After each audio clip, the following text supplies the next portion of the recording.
beyond saving. Off me! Damn it!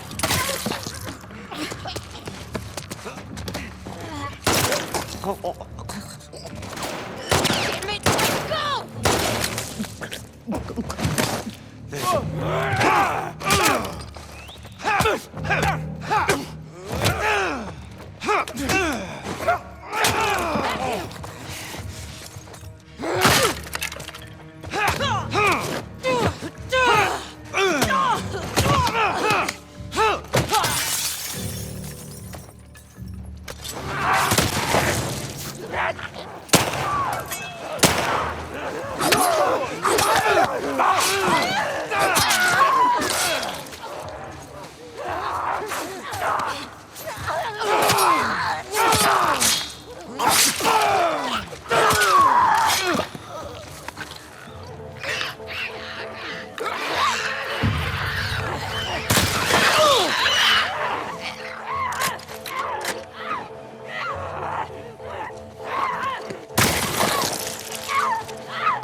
Let's move.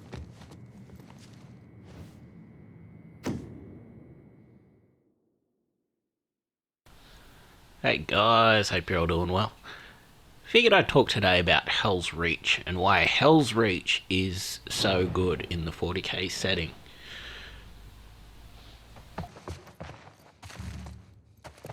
So, put very simply, Helsreach is just a gigantic, heroic last stand in order to try and defend a city against invading orcs.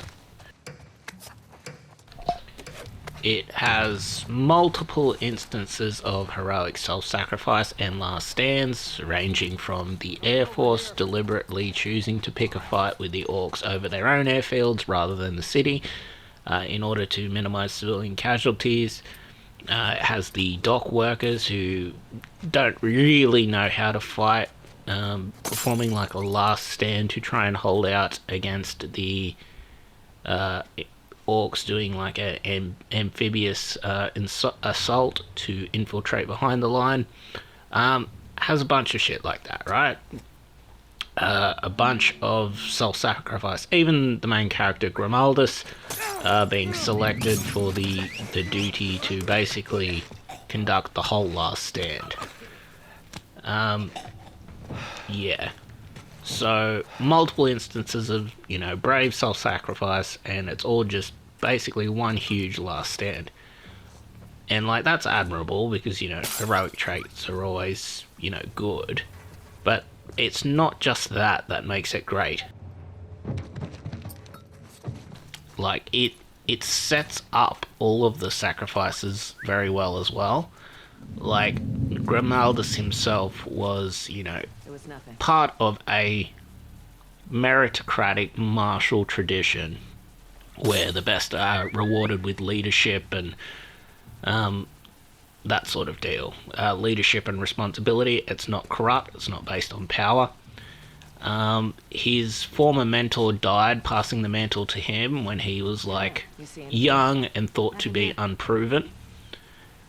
And yeah, so the whole martial tradition aspect of it is meritocratic, and it's all like trying to convey that you have to prove yourself at all times, sort of deal.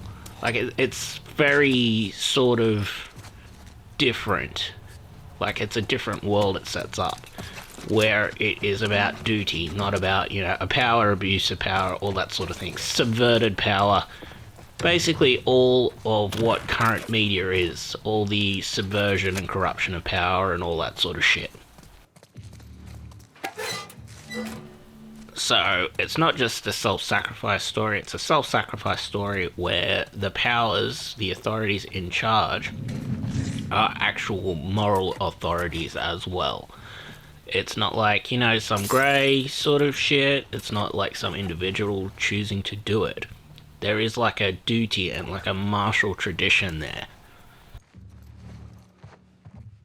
And the whole time, the main character, Grimaldus, is sort of struggling with it because he's not sure if he's worthy. Like, his mentor picked him meritocratically, but he's not sure if he deserves it, if he deserves the responsibility and the honour. And the whole story is him not only subverting some, you know, taboos, like trying to use the Mechanicus power weapon and all that sort of deal, like subverting, you know, their culture in order to try and, you know, save the city. And like all those calls are hard calls to make. Like it will deliberately like offend like the Mechanicus and create tensions between two chapters that could result in, you know, future like lack of cooperation in wars and stuff.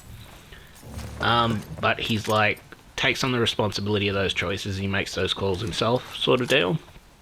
But it's the conscious planning of defense to do the most damage to the orcs that he possibly can, knowing that eventually he's probably going to die.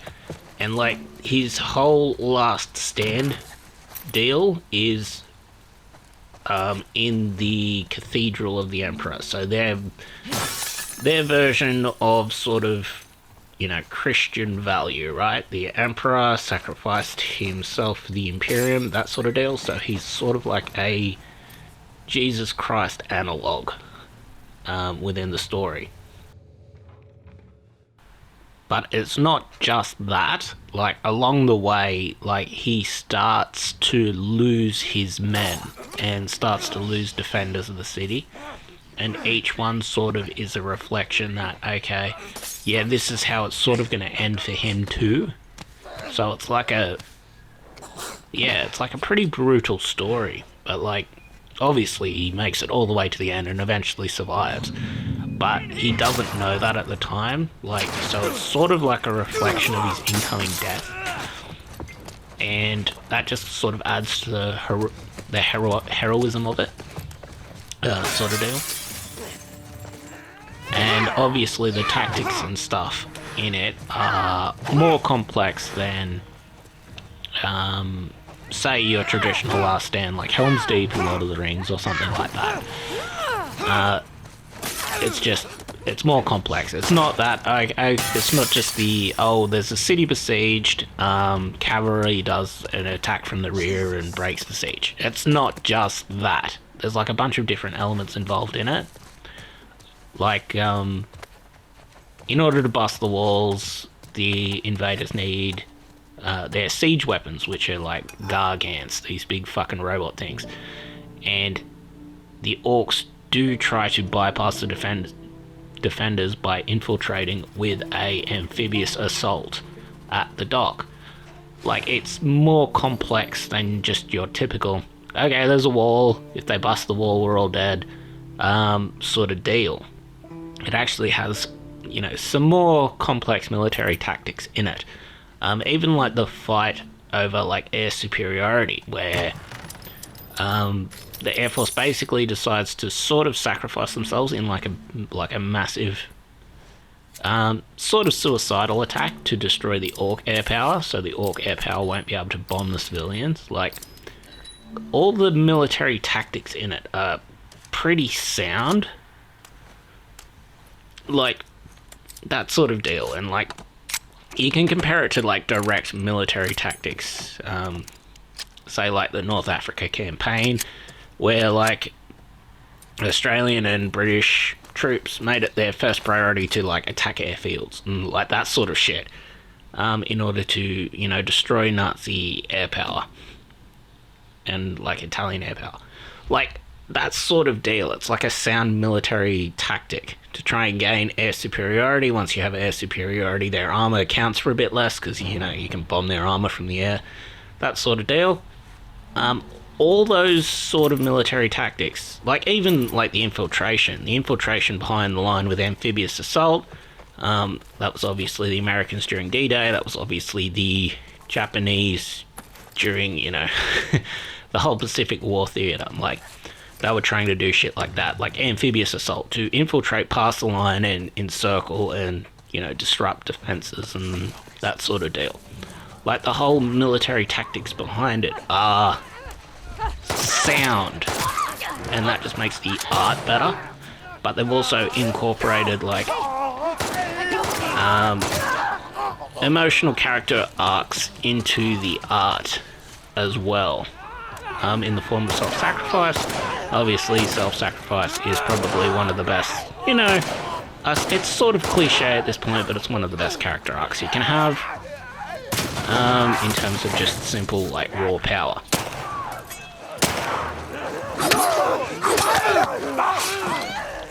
And, you know, all of it's good and all of it's tied well together. Like, even the last stand of Grimaldus, the place he chooses, which is, like, you know, based on principles, because after you've lost man, you're in a physically doomed situation sort of deal. The last thing you protect is your principles, right? When you know you're going to die, and that acts as, like, a metaphorical protection of principles by defending the Church of the Emperor. Like, the whole thing is just set up very well. Like, the actual place he chooses to defend is not that defensible, and, like, he could have retreated and, you know, fought a massive, you know, retreating firefight, basically, and then conducted guerrilla war like some of the other 40k novels they do. For example, like Space Wolves versus Dark Eldar and all that sort of shit. But instead he decides to try and defend all the civilians by fighting there at the Church Emperor in defense of the principles. That's going to be his last stand. That's where he's going to find his sort of glorious death as a martyr, right? Like, it all mixes together well. And you don't see that a ton in stories these days. Like, these days it's usually darker morality-wise, right? The main characters have either done something wrong. Take, like, Blade Runner 2049, for example. Like, that was good. That involved heroic self-sacrifice out of principle and that sort of deal.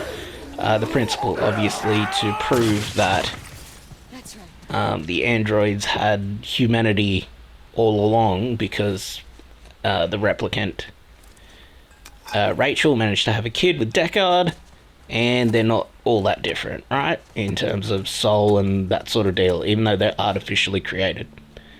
Like, that last stand was based on principle, but it wasn't from a place of moral authority or anything. It was out of sort of guilt, because he had been hunting replicants down the whole time to kill them. So it's like a dirtier place, morally speaking, to come from. Helsreach doesn't have that. It has the moral authority the whole time. It's significantly simpler. But the character arcs come in the form of the actual sacrifice the characters are making, and the principles they're choosing to defend, rather than any sort of emotional arc where they learn a lesson, if you know what I mean. It's more like they know what the price is all along, they know what their duty is all along. It's just painful to carry it out, and it tests them to carry it out in terms of their character. But you know what? They still do it, and I think that's like the point of the story. And that's probably why it is so good and so loved by, you know, the 40k fan base. And it's probably why it deserves its own sort of movie thing.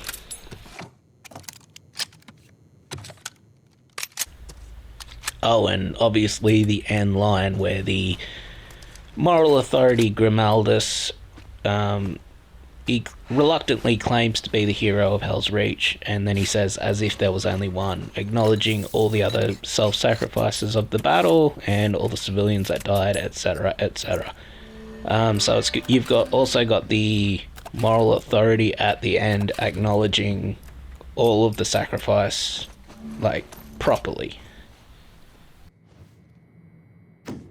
Like, it's proper moral order, and you know, movies these days don't fucking really have that at all. It's all about subversion with movies these days, and being edgy and all that sort of deal. Like, they don't really deal with, you know, proper good versus proper evil anymore. They always try to make it fucking super grey. Like, this sort of story is a little bit simpler, and it deals with like proper good, proper moral order, that sort of deal. Which is good. It's good to have. It's good to have movies, well, not movies, it's good to have fiction like that, where it's not all just, you know, subversion and, yeah, grey.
Okay.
Go Team Jackson.